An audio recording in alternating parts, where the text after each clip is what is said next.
Good morning कलिसिया। मैं अपेक्षा रखता हूँ कि आप सब लोग ठीक हैं। वापस से नया साल मुबारक। और आज मैं एक वचन बांटने वाला हूँ इशाया 43 के ऊपर 18 से 19 तक। और ये वचन प्रभु ने मुझे एक दिन जब मैं सुबह उठा, इन दिनों में ही सुबह जब उठा तो ये वचन मेरे सामने आया मेरे मन में। और ऐसा मुझे लगा कि प्रभु मुझको प्रोत्साहन करना चाहता है और आप सभी को भी प्रोत्साहन करना चाहता है, इस कलीसिया को प्रोत्साहन करना चाहता है। और हम इस वचन को पढ़ेंगे, इशाया 43। और यहाँ पे लिखा है कि अब बीती हुई घटनाओं का स्मरण मत करो, ना प्राचीन काल के बातों पर मन लगाओ। देखो, मैं एक नई बात करता हूँ, वह अभी प्रकट होगी। क्या तुम उस से अनजान रहोगे? मैंने एक मार्ग जंगल में एक मार्ग बनाऊंगा और निर्जल देश में नदियां बनाऊंगा। आमीन। कितना अद्भुत बात है कि अच्छी बात है परमेश्वर के वचन में। और हमारे लिए इस नए साल में जैसे हम आगे बढ़ेंगे, प्रभु कहता है कि बीती हुई बातों के ऊपर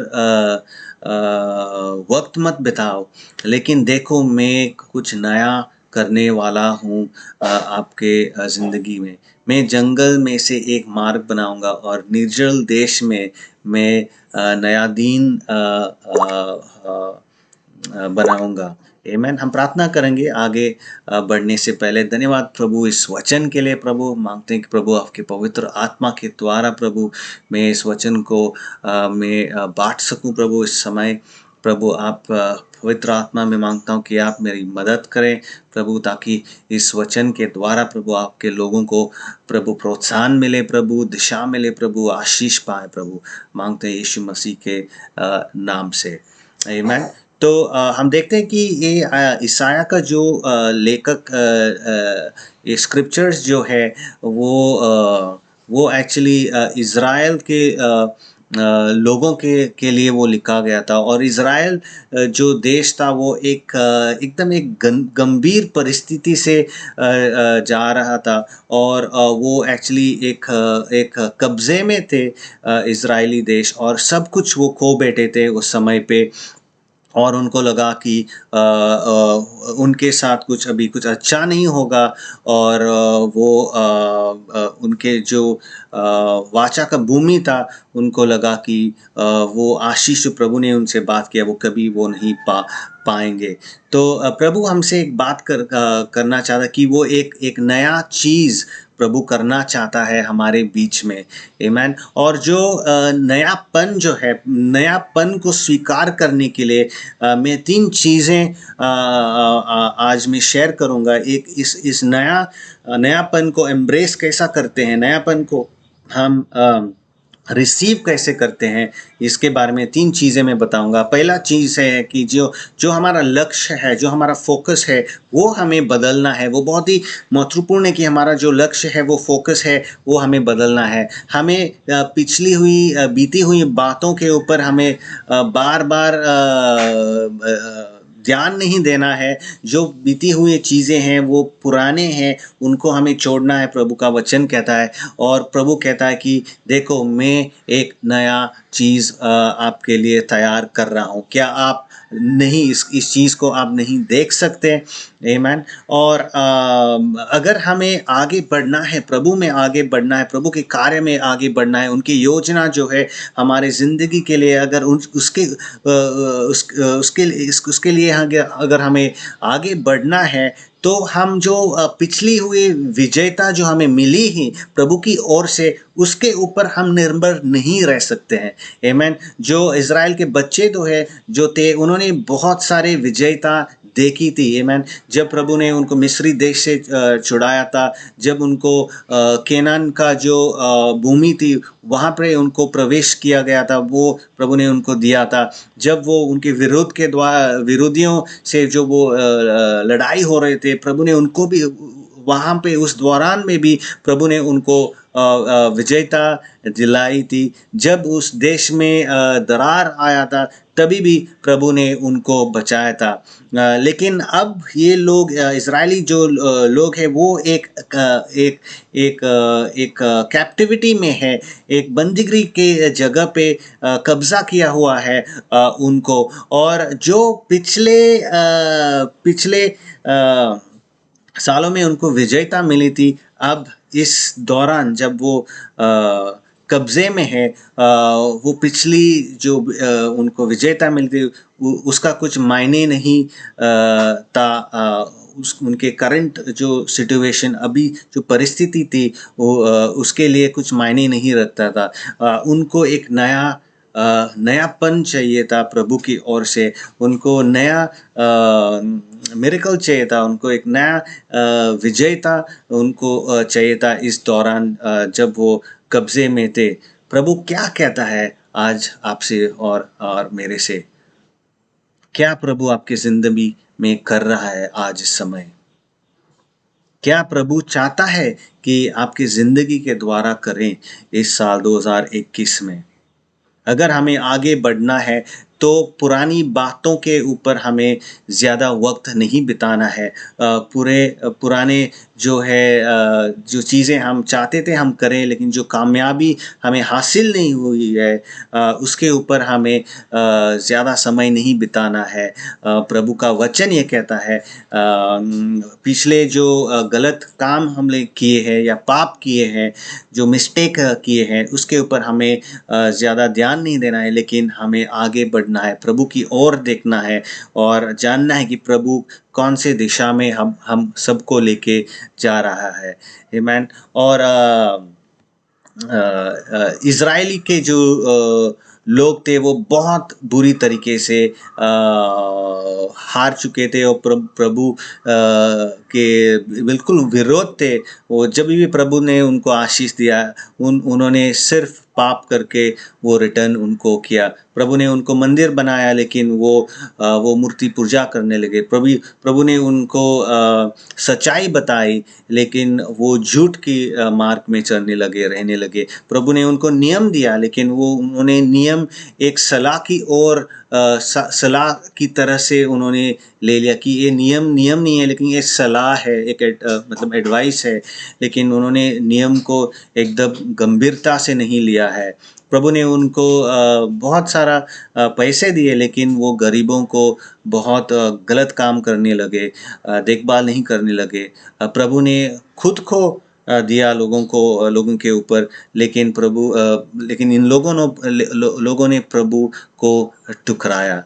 ये जो इज़राइली जो लोग थे वो सोचते थे कि अब प्रभु हमारे ज़िंदगी में कुछ अच्छा काम नहीं करेगा, क्योंकि हमने बहुत पाप किया। लेकिन हमको ये नोटिस करना है, पहचानना है कि प्रभु प्यार करने वाला है, एक दयालु प्रभु है। और वो जैसे हमारा पाप है या गलत काम जो लोग करते हैं उसके ऊपर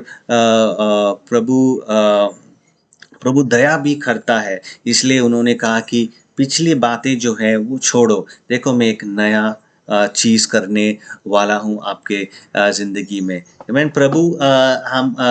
प्रभु हमें दोषी एक तरीके से नहीं ठहराता है, लेकिन प्रभु चाहता है कि हमारे हृदय बदले और वो एक आशा की हाथ जो है वो फैलाता है इज़राइली देशों के लिए। और इसलिए वो कहता है उनको, पिछली बातें को भूल जाओ, देखो मैं एक नया चीज़ करना चाहता हूँ और आपकी ज़िंदगी को मैं बदलना चाहता हूँ, आगे बढ़ाना चाहता हूँ और आशीष भरी ज़िंदगी में आपको देना चाहता हूँ। और आइज़ाया 55:7 में 7 में कहता है कि जो बुरे लोग हैं वो उनके गलत रास्ते में चला जाता है और वो बुरी सोच से वो बरे रहते हैं। क्यों ना वो प्रभु की ओर मुड़े और प्रभु उनके ऊपर दया दिखाए और प्रभु उनको आज़ाद करेगा। आमीन।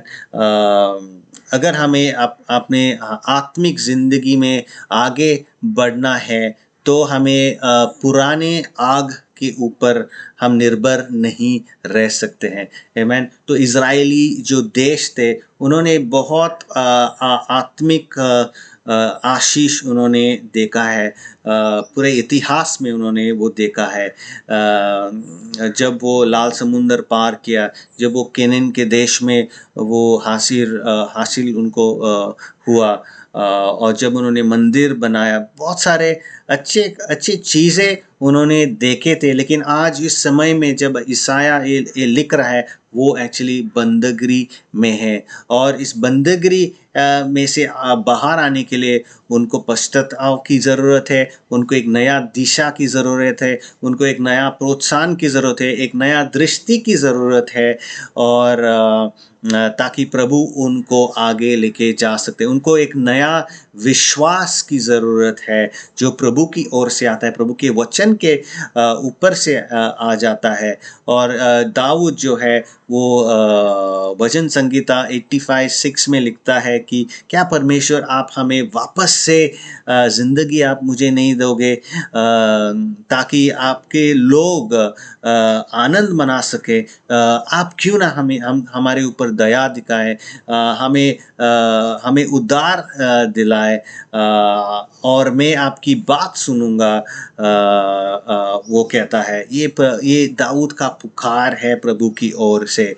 और अगर हमें इस नएपन की या नएपन की ओर अगर हमें कदम लेके आगे बढ़ना है, तो दूसरा चीज़ जो है हमें स्वीकार करना है इस नएपन के लिए, वो है कि हमारा जो दृष्टि है उसके ऊपर क्लैरिटी की ज़रूरत है, और हमें जानना है कि प्रभु क्या चाहता है मेरे ज़िंदगी, मेरे लाइफ के द्वारा। मैं वापस से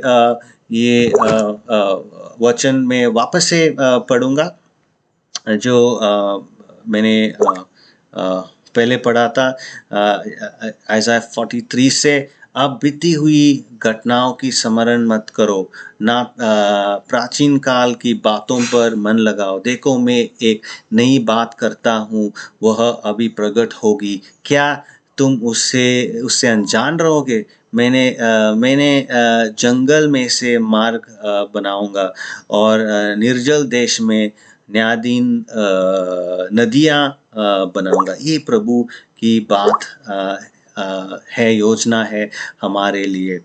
आमीन। प्रभु कहता है कि मैं एक रेगिस्तान में एक जगह बनाऊंगा आपको चलने के लिए। रेगिस्तान का जगह जो है, वहाँ में मैं एक वे बनाऊंगा, प्रभु कहता है। जो निर्जल देश है, वहाँ पे मैं नदियाँ बनाऊंगा। आमीन।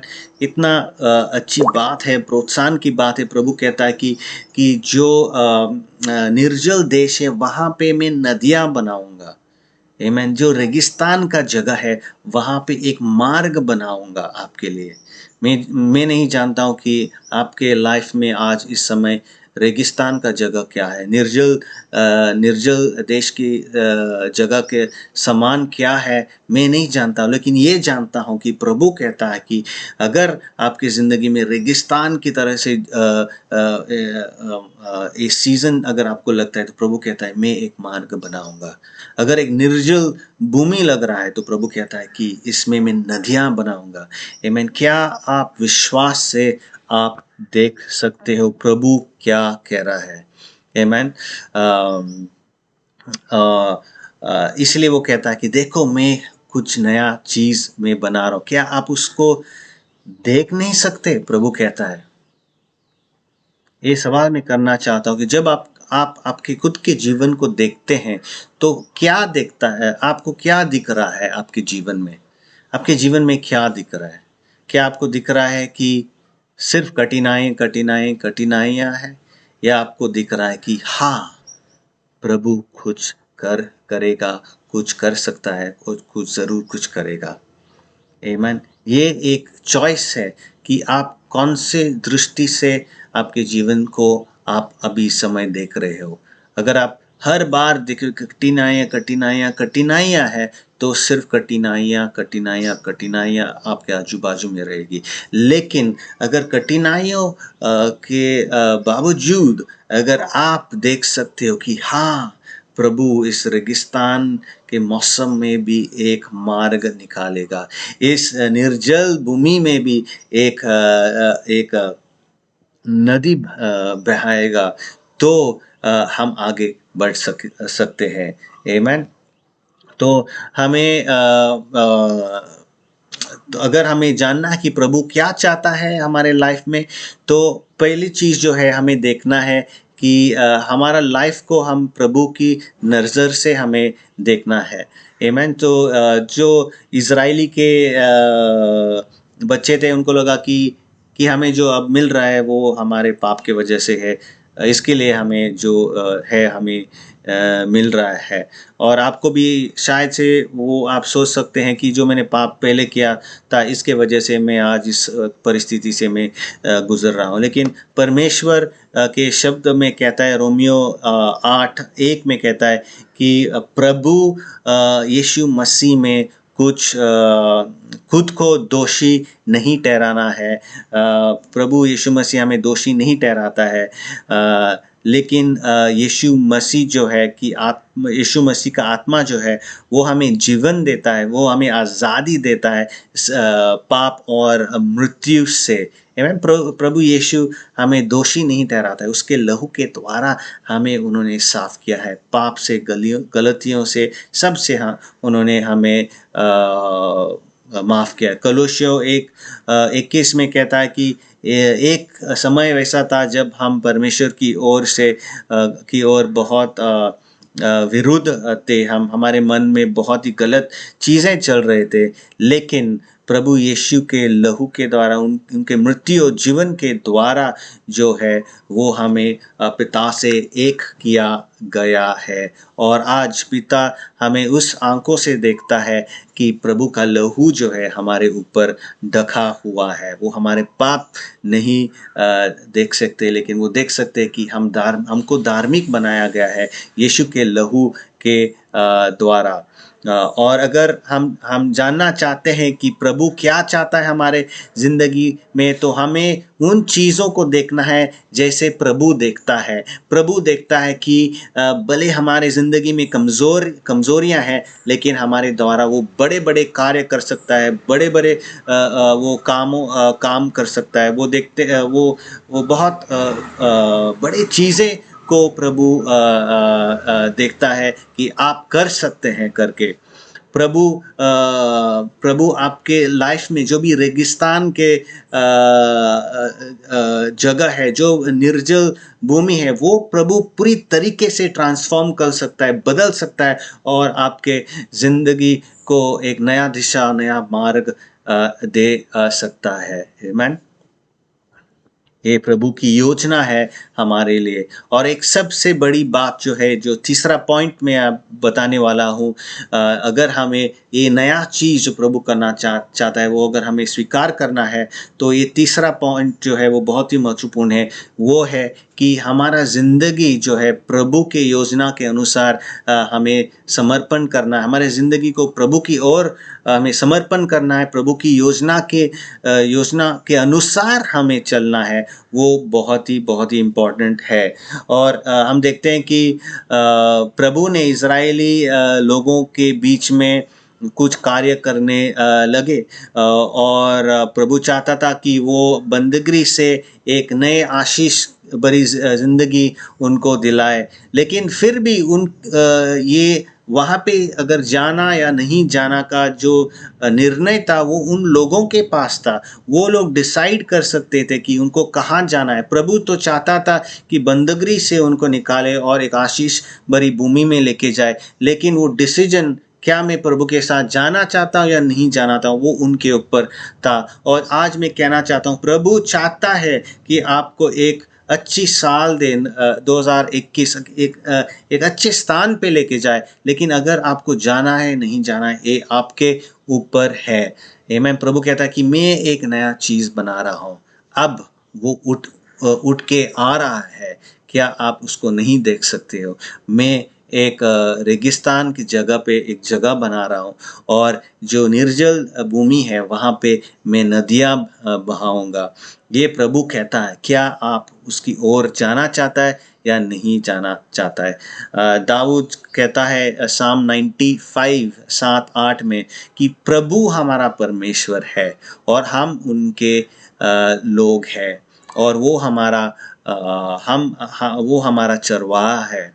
अ, हम उनके बेड़े हैं। आज अगर हम उनकी आवाज़ सुने और आप हमारे हृदय को कठोर न करे प्रभु की ओर, तो प्रभु कुछ करेगा हमारे ज़िंदगी में। जब यरूशलेम के दीवार टूट चुके थे, तब नेहमाया जाके लोगों को इकट्ठा करके, प्रार्थना करके, उपवास करके वो उस दीवारें को वो वापस से बनाने लगे।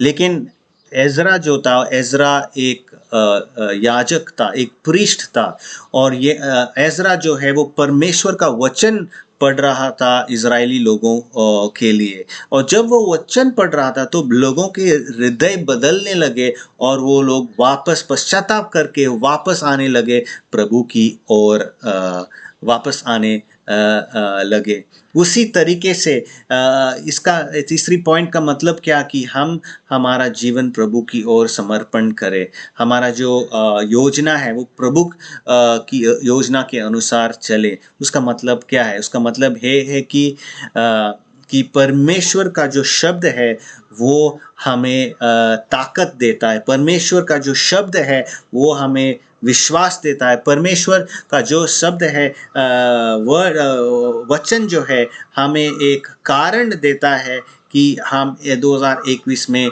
आगे कैसा हम चल सके। और परमेश्वर का जो शब्द है हमें वो छुटकारा देती है, आज़ादी देती है पाप से, दुष्ट आत्मा से, हमें बीमारी से वो हमें आज़ाद करता है। परमेश्वर का वचन के अनुसार अगर हम चलेंगे इस साल 2021 तो प्रभु हमें एक सही मार्ग में हमें लेके जाएगा। हमारे जीवन में बहुत सारे योजना रहता है, लेकिन क्या आपने कभी ये सवाल पूछा कि प्रभु आपका योजना क्या है? हम बहुत समय हमारे खुद के योजना से हम चल बसते हैं, आगे बढ़ जाते हैं और जब कठिनाई आते हैं हम प्रभु से सवाल करते हैं, प्रभु ये क्यों हुआ हमारे लाइफ में? क्या आपने इस साल कुछ समय निकाला प्रभु से बात करने के लिए और पूछने के प्रभु आपका योजना क्या है 2021 मेरे लिए? आप क्या करना चाहते हो मेरे ज़िंदगी में?